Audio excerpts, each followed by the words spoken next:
Okay, I welcome you back to my video lecture presentation. Myself, C. Ashok Kumar, a professor, Department of EEE, and my course name is Electronic Device and Circuits. And the topic for today video lecture presentation is PN junction diode part 5, diode as a switch and diode switching times. And overview of my presentation goes on like this. First, I will be discussing about the topic how the diode acts as a switch, and the second topic is the most important topic, that is called as a diode switching times. Okay, and finally I'll be recapping the things whatever I discussed. So the textbooks referred, first one is EDC, Electron Device and Circuits by Jacob Millman, and second one is Electron Device and Circuit Theory by Bollisted and Neshelski, and third one is Electronic Device and Circuits by Salivahanan and Suresh Kumar. And first topic, diode as a switch. So in the last classes we had seen the diode operation both in the forward bias as well as in the reverse bias, and also we had seen that in the forward bias, as you can see, this is a VI characteristic curve of a diode. Under the forward bias, as you can see here, a larger current is flowing here. Okay, this is a curve of the diode under forward biasing mode. Okay, that means here we can see here the current offered by the device is very high and the resistance offered by the device will be very low. Okay, the current offered by the device in the forward bias is very high and the resistance offered by the device in the forward bias is very low. So diode as a switch means, first of all, let us check the characteristics of a on switch. Okay, so as you can see from this diagram, the closed switch, how it behaves, let us see. If the diode, if switch is closed, means the current offered by the switch must be more and the resistance offered by the switch must be less. Ideally speaking, the current must be infinite and the resistance must be 0. Okay, so this is the ideal characteristics of a on switch. Okay, let us compare the characteristics of on switch with our diode in the forward biasing mode. As already said, in the forwarding biasing mode, under ideal conditions, the current is infinity and the resistance will be 0. So practically speaking, the current offered will be very high and the resistance offered will be very less. So that's why I can say that the diode acts as a on switch under forward biasing mode. Okay, so these about the VI curve under forward bias. And next, let us discuss about the reverse biasing mode of operation of a diode.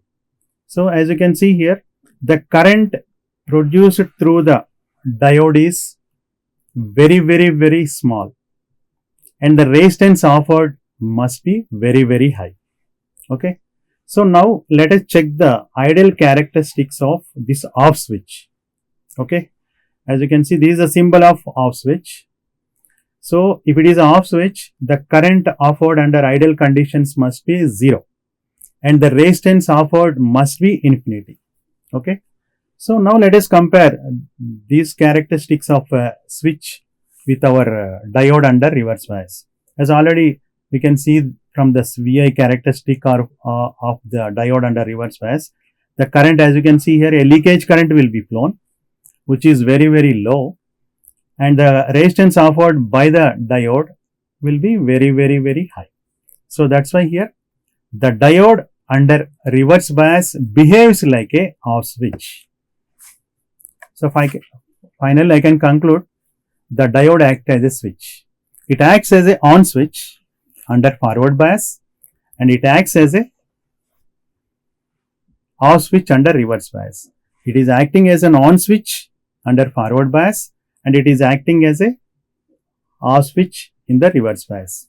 In the forward bias, it is offering a higher value of current and lower value of resistance, and in the reverse bias, it is offering low current, very low current, and offering very high resistance. So finally, I can say that diode is acting as a switch, on switch under forward bias and off switch under reverse bias. So now let us move to the next topic, that is called as a diode switching time. So diode switching time means, as you can see, the switching happens from on to off and off to on. Okay, off to on. Okay, switching. The switching happens from on to off as well as off to on.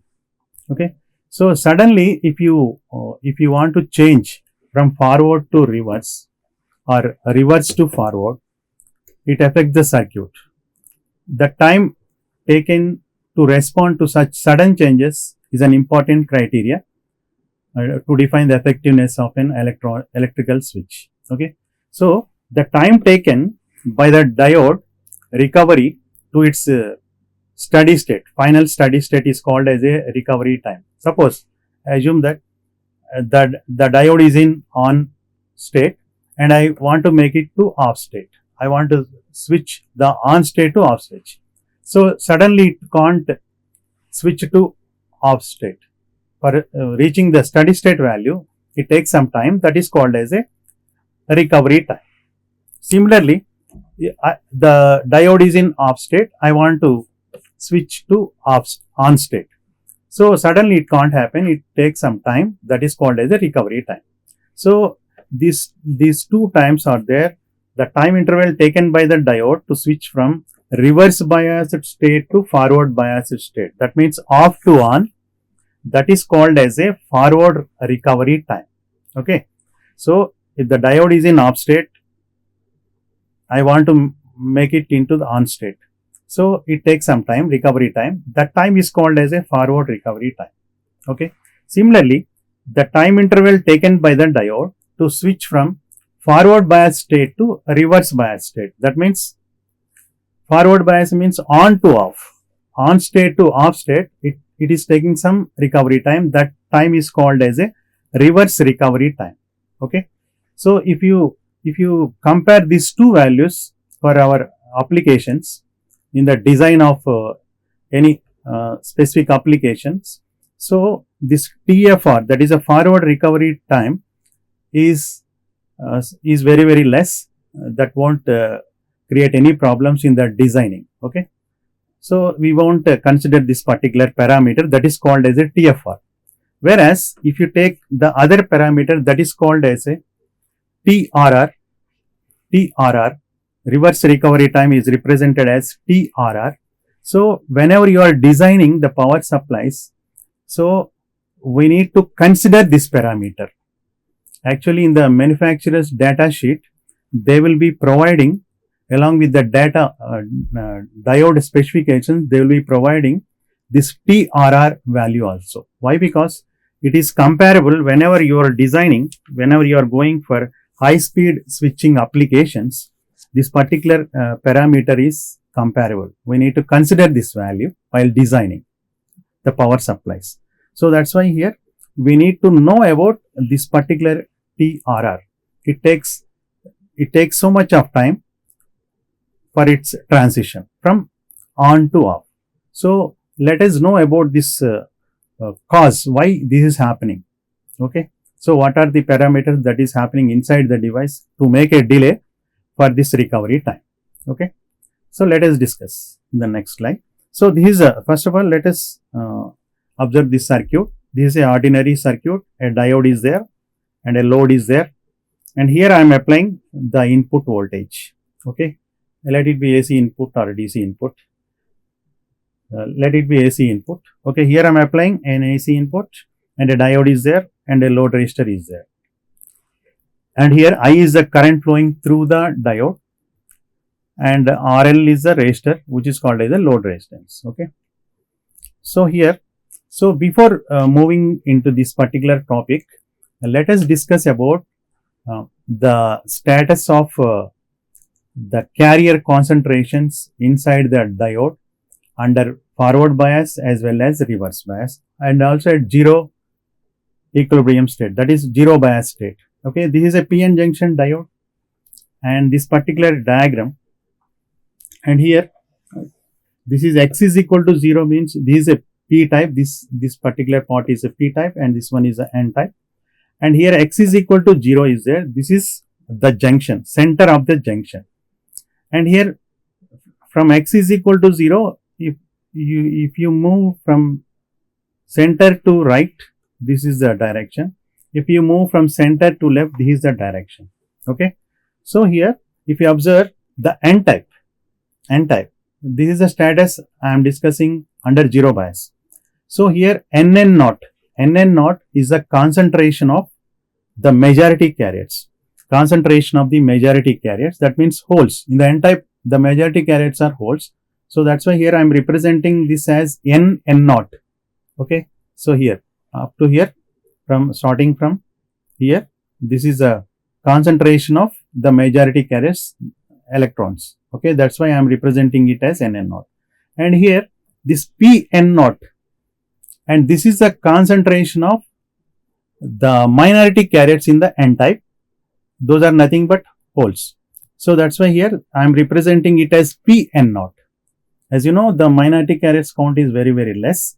So that's why here, as you can see here, from here to here, this is a concentration of minority carriers. I am representing it as PN naught. In the same manner, in the P type, the majority carriers are holes. So that's why here the concentration of holes is very high. Here I am representing it as PP naught. And here the minority carrier concentration in the P type, P side is NP naught. Minority carriers in the P type are electrons. So that's why here I am representing it as NP naught. So this is about the discussion of concentration of both majority carriers and minority carriers, both on the N side as well as the P side. Okay. So now what happens whenever you are applying a forward bias to the PN junction diode? So this is the PN. I am applying a forward biasing voltage. Okay. So the anode is connected to positive terminal of the battery and cathode is connected to negative terminal of the battery. Okay. Now what happens to the concentrations whenever you are applying a forward biasing voltage? Let us see here. So here from the P side, and this is the N side. Once again, I applied forward bias voltage. Whenever I am applying forward biasing voltage, the depletion region will be broken and freely the majority carriers will be crossing the junction from both sides. Suppose if you take the P side, the holes will be moved from P side to N side. If you take N side, the electrons will be moved from N side to P side. That means here no depletion region is there, that will be broken in the forward biasing mode. So that's why here a free movement of majority carriers happens across the junction. Okay. So now let us see the concentrations, how they vary under forward bias. So whenever, suppose assume that from P side some 100 electrons, assume that from P side 100 holes are moving from P side to N side. Okay, because no depletion layer is there, so all the holes will be moved from P side to N side. Whenever they are in the P side, they are called as a majority carriers. Okay, so whenever they are moving from P side to N side, as you can see, this is a curve representation here, the concentration of the holes which are moved from P side to N side. So at the beginning here, exactly at the center of the junction, that is X is equal to 0. So assume that the number of holes are, example I am saying here, number of holes, let it be 100. Okay. So whenever the 100 holes are moved from P side to N side, as you can see here, the concentration is going on decreasing. Here 100, here what happens, it becomes 90. Why? Because the recombinations happen here. So whenever holes are moved from P side to N side, here already electrons are there, which are majority carriers. So electron and this hole both will be combined, recombination happens, and both will be disappear. So that's why here the concentration of holes in the n side, whenever they are moving from p side to n side, it goes on decreasing here. Earlier at the center 100, here 80, 70, like that. So an exponential decay happens here. Okay, this is a curve here. At the beginning it is a maximum and slowly it is decaying exponentially. Okay, so here this particular curve, it is represented as Pn. Okay, Pn is called as the injected minority stored charge. Those are nothing but holes. Holes, whenever they are crossing from p side to n side, they lost their status, majority status, and they are becoming here minority carrier. So that's why here I can call this particular charge stored in the n type as injected minority carrier storage. Okay, so this is a curve representation. So Pn is the minority carrier concentration. So here Pn minus Pn naught. Pn naught is the number of minority carriers in the n type. So, and Pn is the total hole concentration in the n type after applying the forward bias. So Pn minus Pn naught represents the excess amount of injected minority carriers that are moved from p side to n side. Similarly, in the same way here, from n side to p side, here electrons will move from n side to p side. Same thing happens here at exactly at the center of the junction x is equal to 0.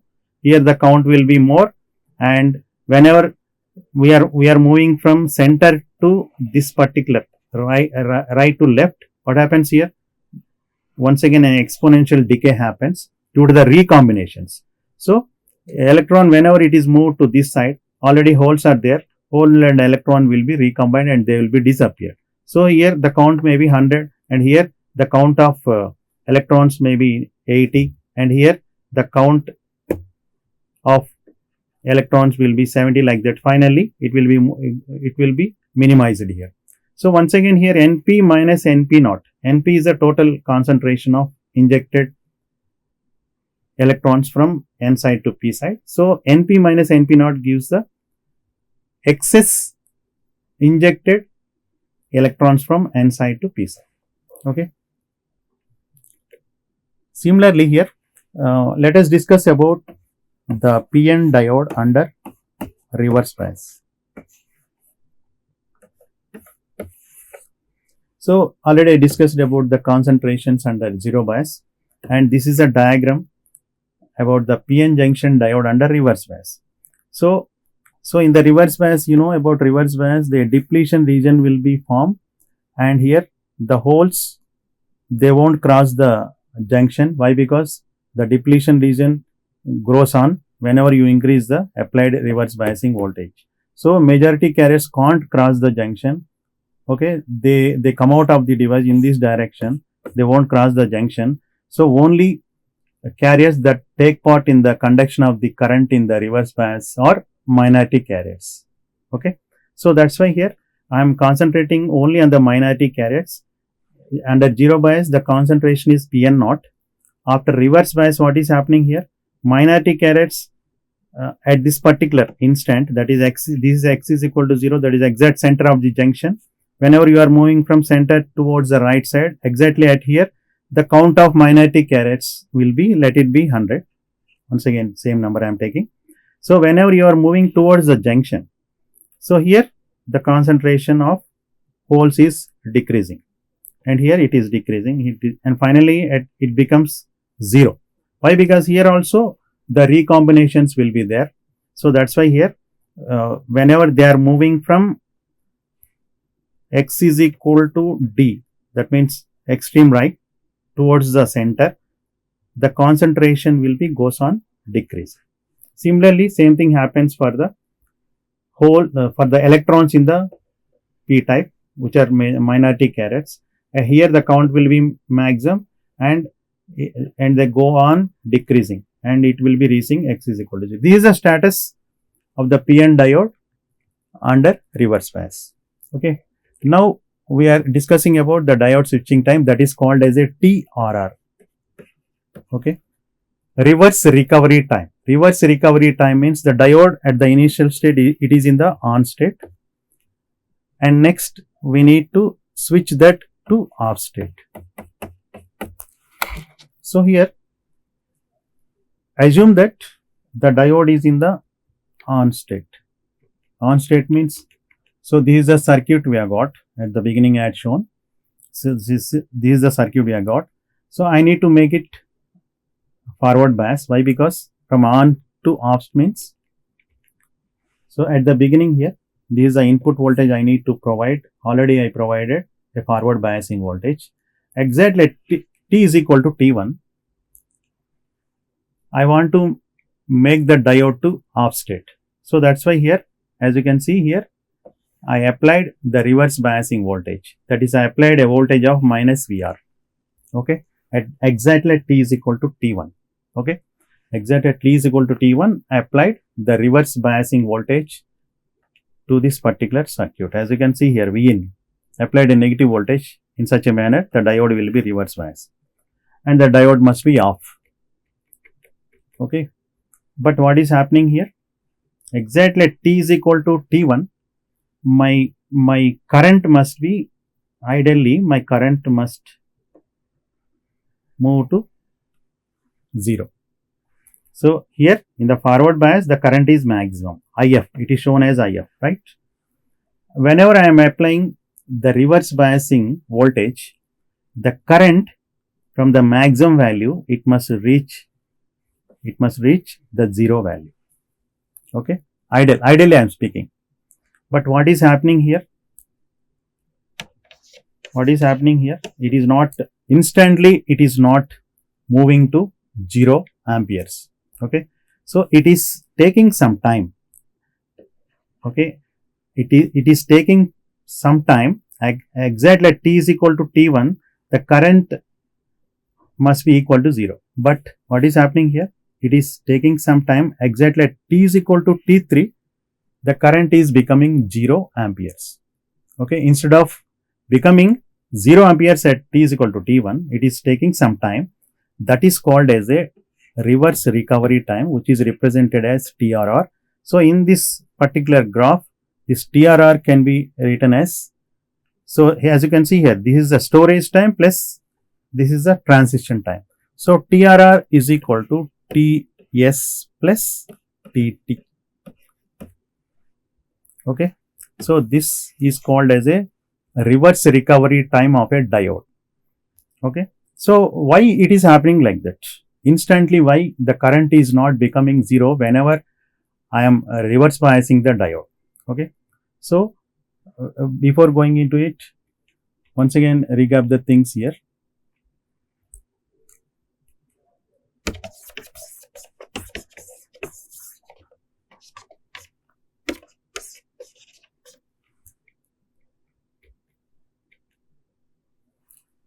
So at the beginning, it is under forward bias. So this is the status of the minority carrier concentrations both in the P type and N type. Electrons, holes will be moved from P type to N type. So that's why, as you can see, this is the curve of the minority carrier concentration in the N type, and the electrons will be moved from N type to P type, and this is the curve of the electron concentration, which are nothing but the minority carrier concentration. Okay, and here this is a forward biasing state, and this is the required state for me. So as you can see here, I assume that 100 holes are moved from P type to N type. Out of 100, assume that we lost some 40 holes in the recombination process. Okay, assume that 100 holes are moved from P type to N type under forward bias. Okay, and in the recombination process, assume that 60 or 40 holes are recombined and we lost the holes. So the count will be 60. So whenever you are applying the reverse biasing voltage, whatever the minority carriers that are in the N type, which are moved from P type to N type, earlier they are majority carriers. Whenever they are moved to N type, they become minority carriers. So all these holes which are moved from P type to N type, they have to move back to their original place. That means they have to become majority carriers. That means all the 60 holes which are in the N type, they have to move back to P side from N side. Similarly, all the electrons which are moved from N type to P type, which are stored there, they have to once again come back to the N type. Okay. So for this purpose, the diode will take some time. That is called as the storage time. Okay. Under T1 to T2, as you can see here, still the diode is under forward biasing mode only. As you can see here, a negative value is there, but the quantity is same, magnitude is same, but a negated value. Why? Because the diode is under forward bias mode only. It is taking some time to clear all the minority carriers in the N type to move back to P type, and all the minority carriers in the P type in order to move to N type. So that time is called as a storage time. Okay. So under storage time, what is happened here? This is the status we will be getting at exactly at T is equal to T2. Okay. So from here, the original operation of the diode under reverse bias starts. Okay. So from here, what happens here? The original operation goes on like this. The diode starts non-conducting. As you can see here, the minority carriers start moving, which are at x is equal to d. They are moving from extreme right to center like this, and extreme left to center.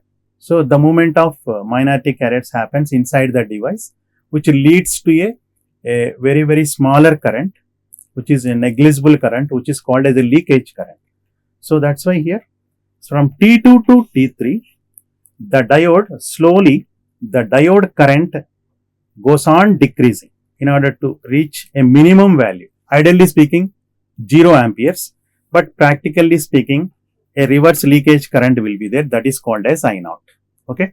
So from T1 to T2, that is called as a storage time, where all the stored minority carriers, they will be moved back to their original source positions. It takes some time, that is called as a storage time. And the transition time means the diode starts non-conducting and the magnitude of the current through the diode goes on decreasing in order to finally reach a minimum value, practically speaking, and a 0 amperes, ideally speaking. So finally, I can say that the reverse recovery time is a combination of the storage time and transition time. Okay. So that's why it will be taking some time, which must be considered whenever you are designing the power supplies. Why? Because it is a design parameter. We need to consider this parameter. The value of this TRR will be in terms of picoseconds. Okay. Okay, now let us recap the things. First, I discussed about how the diode behaves as a switch. Diode acts as a switch. Okay. And second, I discussed about the reverse recovery time. Reverse recovery time, which is a most important parameter which needs to be considered while designing the power supplies. Must be considered when you for high speed switching applications. Okay. And I will be stopping at this instant and I will be continuing in the next class with a new topic. Thank you.